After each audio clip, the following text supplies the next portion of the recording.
आइए जानते हैं आज की कुछ प्रमुख अंतर्राष्ट्रीय खबरों को। पहले एक नजर आज की हेडलाइंस पर। बेंगलुरु में हुआ कोरोना विस्फोट, एक ही स्कूल के 60 स्टूडेंट्स पॉजिटिव, मचा हड़कंप। आ गया वो सर्वे जिससे मिलता है ओबीसी का डेटा, ग्रामीण इलाकों में 58% के साथ देश में दूसरे नंबर पर बिहार। हरियाणा के पलवल में दिल दहला देने वाली वारदात, पति पत्नी ने 3 बच्चों को जहर देकर खुद की आत्महत्या। इस्तीफा देकर अकेले पड़े नवजोत सिंह सिद्धू, विधायक बोले हमें नया अध्यक्ष स्वीकार है। पाकिस्तानी सेना ने दी ट्रेनिंग, आईएसआई ने साजिश को अंजाम देने भेजा उड़ी। चर्चा गुनाह नहीं, मजहब के नाम कर रहे हैं टारगेट, यूपी के आईएएस इफ्तिखारुद्दीन के समर्थन में उतरे ओबीसी। चीन के घुसपैठ पर लगाम नहीं, चीन के 100 सैनिकों ने पिछले महीने उत्तराखंड के पास बॉर्डर क्रॉस किया, पुल तोड़कर भागे, अब हुआ खुलासा। यूपी चुनाव 2022 से पहले सीएम योगी युवाओं को दे सकते हैं बड़ी सौगात, शिक्षक भर्ती की तैयारी। यूं ही नहीं नेशनल क्रश कही जाती है रश्मिका मंदाना, लेटेस्ट तस्वीर देख दिल संभाले हो जाएगा मुश्किल। अजिंक्य रहाणे और चेतेश्वर पुजारा ने खोला विराट कोहली के खिलाफ मोर्चा, बीसीसीआई सेक्रेटरी जय साहा से की थी शिकायत। कर्नाटक की राजधानी बेंगलुरु में कोरोना का भयंकर विस्फोट हुआ है। बेंगलुरु में इलेक्ट्रॉनिक सिटी के एक आवासीय स्कूल के कम से कम 60 स्टूडेंट्स की कोरोना रिपोर्ट पॉजिटिव आई है, जिससे हड़कंप मच गया है। इन कोरोना पॉजिटिव छात्रों में से एक छात्र को तेज बुखार था, जिसका लेडी कर्जन और बोरिंग अस्पताल में इलाज चल रहा है, जबकि एक अन्य को होम क्वारंटाइन में रखा गया है। हालांकि कोरोना के इस विस्फोट के बाद स्कूल को बंद कर दिया गया है। Shri Chaitanya girls residential school की बाकी बचे छात्राओं को स्कूल परिसर में ही एक आइसोलेशन सुविधा में क्वारंटाइन किया गया है। ये सभी असिम्प्टोमेटिक हैं। नगर निकाय के अधिकारियों ने कहा कि एक निजी स्वास्थ्य सुविधा के कर्मचारी उनकी देखभाल कर रहे हैं। स्कूल अब बंद कर दिया गया है और 20 अक्टूबर या उसके बाद फिर से खुल सकता है। दरअसल स्कूल ने 5 सितंबर को सीनियर स्टूडेंट्स के लिए क्लास को फिजिकली शुरू किया था। 22 शिक्षकों समेत 57 पूरी तरह से वैक्सीन ले चुके कर्मचारियों और 485 छात्रों के साथ स्कूल दोबारा खुला था, मगर 26 सितंबर को बेल्लारी से आई एक छात्रा में बुखार, उल्टी और दस्त जैसे लक्षण विकसित होने लगे, जिसके बाद उसे कोरोना वायरस से संक्रमित पाया गया। जातिगत जनगणना को लेकर देश की सियासत में बहस हो रही है। बिहार के मुख्यमंत्री नीतीश कुमार पूरी तरह आर पार के मूड में दिख रहे हैं। केंद्रीय सरकार जाति जनगणना कराने को तैयार नहीं है। सुप्रीम कोर्ट में हल्फनामा दिया जा चुका है। जाति वोटों की राजनीति करने वाली पार्टियां जातिगत जनगणना की मांग कर रही है। इन सबके बीच एक अखबार ने दावा किया है कि देश के ग्रामीण इलाकों में आधी आबादी पिछड़ी जातियों की है। रिपोर्ट में कहा गया कि भारत में 17 करोड़ 24 लाख ग्रामीण परिवार हैं। इनमें 44.4% अन्य पिछड़ा वर्ग यानी ओबीसी से हैं, जो कि बिहार, उत्तर प्रदेश, तमिलनाडु, तेलंगाना, केरल, कर्नाटक और छत्तीसगढ़ जैसे 7 राज्यों में रहते हैं। वही राजनीतिक भागीदारी की बात करें तो इन राज्यों से कुल मिलाकर 235 लोकसभा सदस्य संसद पहुंचते हैं। ओबीसी आबादी की बात करें तो बिहार का देश में दूसरा स्थान है।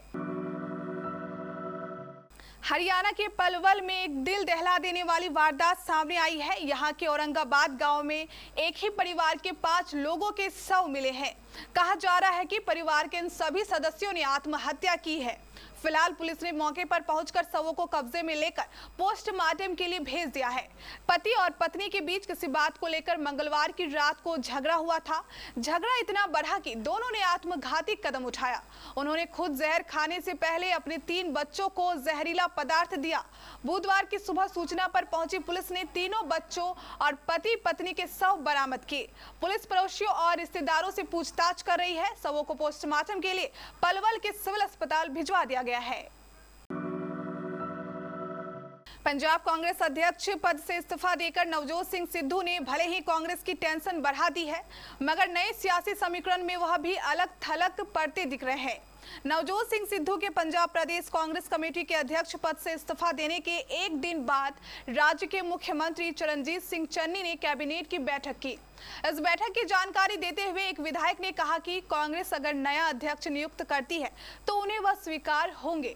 कांग्रेस विधायक रणदीप सिंह नाभा ने कहा कि कैबिनेट की बैठक में पार्टी नेताओं ने पंजाब संकट और इसे कैसे हल किया जाए इस पर चर्चा की। नाभा ने कहा कि हमें सिद्धू के इस्तीफे की जानकारी नहीं थी और पता नहीं उन्होंने पद से इस्तीफा क्यों दिया। अगर पार्टी नए प्रमुख का चयन करती है तो हम इसे स्वीकार करेंगे। भारतीय सेना ने लश्कर-ए-तैयबा के एक आतंकी को जिंदा पकड़ा है। उसकी उम्र सिर्फ 19 साल है। आतंकी का नाम अली बाबर है, जो कि लश्कर-ए-तैयबा का है। उसने कैमरे के सामने कबूल किया है कि वह एक पाकिस्तानी आतंकी है। उसने यह भी बताया कि वह किस तरह आतंकी बना और कैसे भारत को तबाह करना चाहा। पाकिस्तान के पंजाब के दीपलपुर में गांव वासेवाला के रहने वाले अली बाबर ने 7वीं तक की पढ़ाई की है। आतंकियों की घुसपैठ का मकसद 2016 के उड़ी जैसे बड़े हमले को अंजाम देना था। आतंकवादी अली बाबर ने पूछताछ में खुलासा किया कि उसे 6 आतंकवादियों का समूह मुख्य रूप से पाकिस्तानी पंजाब का था। उसने कहा कि गरीबी के कारण उसे गुमराह किया गया। इसके बाद लश्कर-ए-तैयबा में शामिल होने के लिए लालच दिया गया। कानपुर में मंडलायुक्त रहे सीनियर आईएएस इफ्तिखारुद्दीन का एक विवादित वीडियो सोशल मीडिया पर वायरल है। आईएएस अधिकारी का वीडियो वायरल होने के बाद शासन और प्रशासन में हड़कंप मच गया। धर्मांतरण वाले इस वीडियो को लेकर जांच के लिए एसआईटी गठित की गई है। इधर एआईएमआईएम के अध्यक्ष और सांसद असदुद्दीन ओवैसी आईएएस के समर्थन में उतर आए हैं। ओवैसी ने उत्तर प्रदेश राज्य सड़क परिवहन निगम के अध्यक्ष सीनियर आईएएस मोहम्मद इफ्तिखारुद्दीन का खुलकर समर्थन किया है और योगी सरकार को निशाने पर लिया है। यूपी के आईएएस अधिकारी के समर्थन में उतरे एआईएमआईएम चीफ असदुद्दीन ओवैसी ने सवाल किया है कि घर में मजहब पर चर्चा करना अगर गुनाह है तो सार्वजनिक धार्मिक त्योहारों में हिस्सा लेने वाले अफसरों पर कार्रवाई कीजिए। सीमा विवाद को लेकर चीन अपनी हरकतों से बाज नहीं आ रहा है। एक तरफ वह बातचीत से विवाद सुलझाने की बात करता है, दूसरी तरफ घुसपैठ करना नहीं छोड़ रहा है। ताजा घटना उत्तराखंड के बाराहोती सेक्टर से लगे बॉर्डर की है, जहां चीन के 100 सैनिकों ने पिछले महीने line of actual control course की थी। यह जानकारी अब सामने आई है। एक मीडिया रिपोर्ट की माने तो चीनी सैनिकों ने 30 अगस्त को घुसपैठ की थी और 3 घंटे वहां रहने के बाद लौट गए। इसका जवाब देते हुए भारतीय जवानों ने भी पेट्रोलिंग की थी। हालांकि चीनी घुसपैठ के बारे में आधिकारिक तौर पर कोई जानकारी नहीं दी गई है।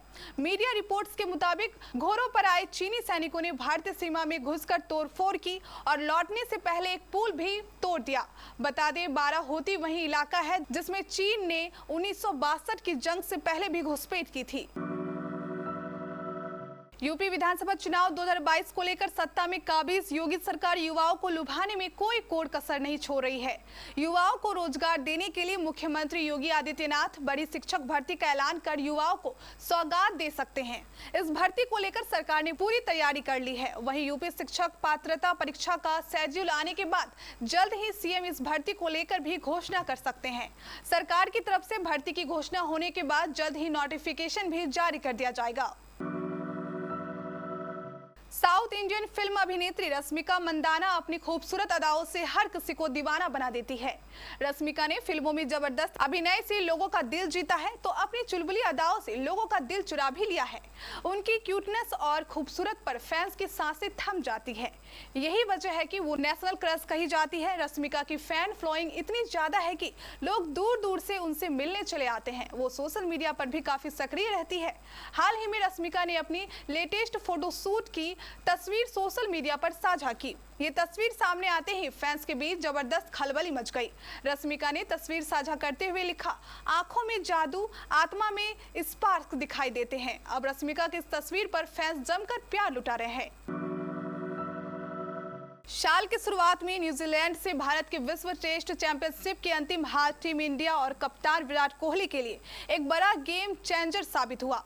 दरअसल बताया जा रहा है कि टीम इंडिया के कम से कम 2 वरिष्ठ बल्लेबाजों ने बीसीसीआई सचिव जय शाह से कप्तानी कोहली को लेकर अपनी बात रखी थी। अजिंक्य रहाणे और चेतेश्वर पुजारा ने कोहली की कप्तानी पर आपत्ति जताई थी, जिनका न्यूजीलैंड के खिलाफ प्रदर्शन अच्छा नहीं रहा था और आलोचनाओं का शिकार होना पड़ा था। पुजारा ने पहली पारी में 54 गेंदों में 8 और दूसरी में 80 में 15 रन बनाए, जबकि रहाणे ने पहली पारी में 117 गेंदों में 49 और दूसरी में 40 में 15 रन बनाए थे। हार के बाद कोहली ने मैच के बाद के प्रेस कॉन्फ्रेंस में कहा था, मानसिकता रन बनाने और रन बनाने के तरीके खोजने की होनी चाहिए। आप आउट होने के बारे में बहुत चिंतित नहीं हो सकते, क्योंकि आप गेंदबाज को पूरी तरह से खेल में ला रहे हैं।